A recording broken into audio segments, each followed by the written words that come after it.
මේ ඔයා දැක්කද අර උඩහට අලුතෙන් ආපු කෙල්ලව? නෑනේ. බලන්න වටින වැඩේ. දවල්ටත් මූණි මේකප් පුලාගෙන, උඩට උටේ ඇඳගෙන, ඇඟ පුරාම පච්ච ගහගෙන. පච්චක් ගානද? නැත්තම් කකුලේ, අතේ, බෙල්ලේ හතර වටේම පච්ච. පච්ච ගෙවුවාම ගෑනු හරි කැතයි නේද අනේ. එහෙම නෑ ඉතින් හැමෝම කැත වෙන්නේ නෑ. ලස්සන වෙන අයත් ඉන්නවා.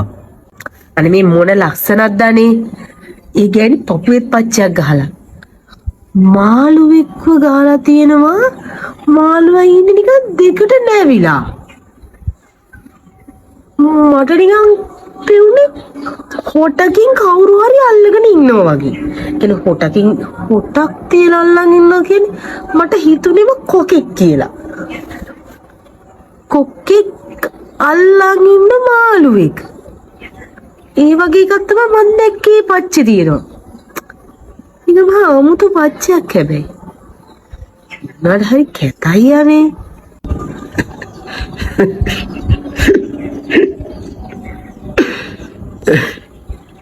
ඇයි නාවෙන්නේ? නෑ මට මේ hina ගියේ ඔච්චර වයසට ගිහිල්ලත් ඔයාට කොකාවයි පිළිහිඩුවයි අඳුර ගන්න බැරි වුණානේ ඇත්තටම.